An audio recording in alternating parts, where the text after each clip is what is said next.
혹시나 공부하셨으면 하는 바람으로 말씀 올리면서 영상을 또 찍어 올립니다. 혹시나 도 주식으로 돈을 벌어서 행복한 부자가 되는데 꼭 필요한 내용입니다. 끝까지 시청하셔서 좋은 정보 얻어가시기 바랍니다. 자, 그럼 바로 책 내용을 살펴보겠습니다. 서문, 이 책의 목적. 이 책을 쓴 목적은 초보자도 건전한 투자 전략을 수립하고 실행할 수 있도록 안내하는 것이다. 따라서 증권 분석 기법은 많이 다루지 않고 주로 투자 원칙과 투자 태도를 다룬다. 그러나 종목 선정의 핵심 요소들을 확실히 파악할 수 있도록 뉴욕 증권거래소 상장 종목에 대한 비교 분석은 많이 할 것이다. 저도 이 책이 수식이 많이 나오고 어려운 책일 거라고 생각했는데 전혀 그렇지 않았습니다. 일반적인 사람도 충분히 읽을 수 있도록 쓰셨더라고요. 하지만 과거 금융시장에서 나타난 패턴은 수십 년까지 거슬러 올라가면서 자세히 다룰 것이다. 현명하게 투자하려면 과거 다양한 상황에서 나타난 주식과 채권의 패턴을 잘 파악하고 있어야 한다. 이런 패턴 중 일부는 다시 나타날 수도 있기 때문이다.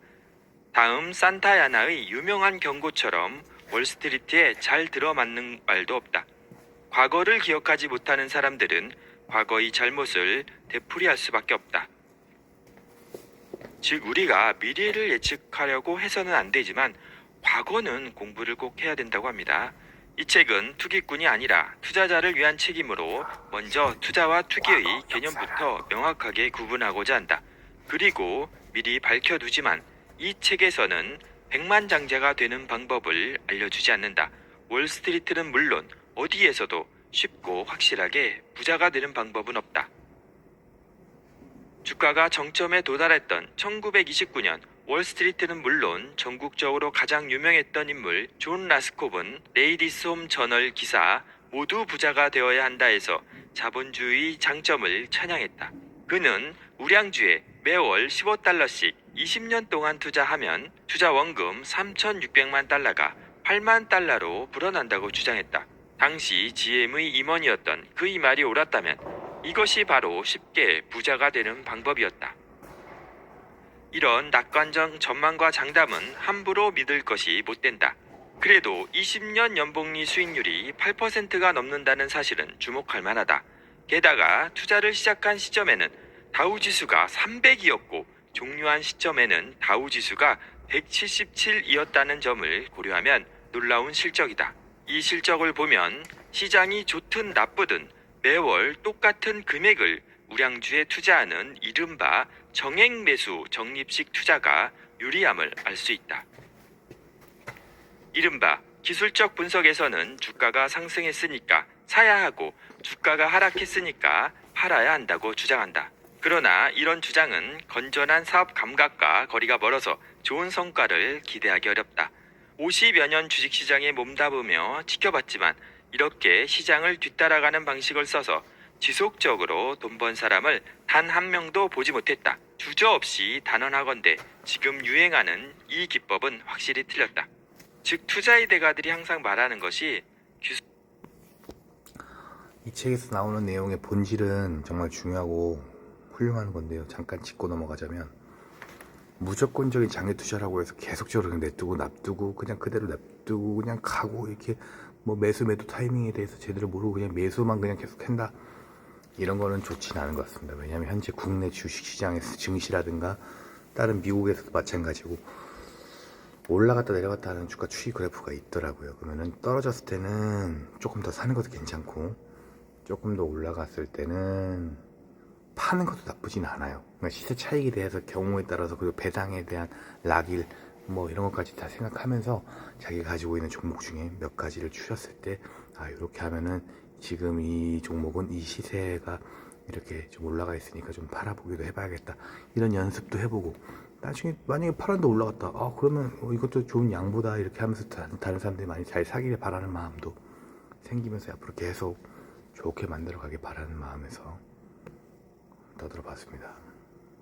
기술적 분석은 과거의 데이터를 가지고 미래를 예측하는 거기 때문에 한때는 돈을 벌 수 있어도 장기적으로 지속적으로 수익을 낼 수 없다고 합니다. 앙드레 코스톨라니도 똑같은 얘기를 했죠. 나는 1969년에서 1970년 하락장을 경험했으므로 지난 20년 동안 휩쓸렸던 착각에서 벗어났어야 마땅하다.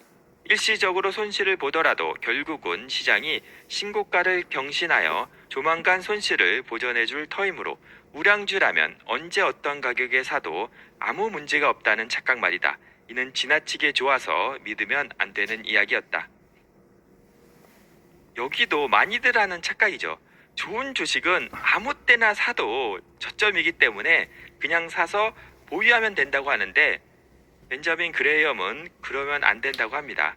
아무리 좋은 주식, 아무리 좋은 성장주라고 해도 비싸게 사면은 수익을 얻기가 힘들다고 합니다. 2류 주식과 3류 주식, 특히 최근 공개된 기업들의 주식이 최근 주가 하락으로 입은 피해는 재난에 해당한다. 이 정도의 재난은 1961년에서 1962년에도 발생했으므로 새삼스러운 일은 아니다.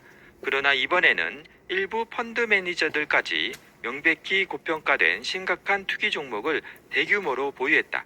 다른 투자에서는 열정이 성공의 열쇠가 될지 몰라도 투자에서는 열정이 거의 틀림없이 재난을 부른다. 이 말이 초보자에게만 필요한 경고는 아닌 듯하다. 여기도 너무나 공감하는 글입니다. 지금까지 나는 투자자를 방어적 투자자와 공격적 투자자로 구분했다. 방어적 투자자의 첫 번째 목표는 심각한 실수나 손실을 피하는 것이다.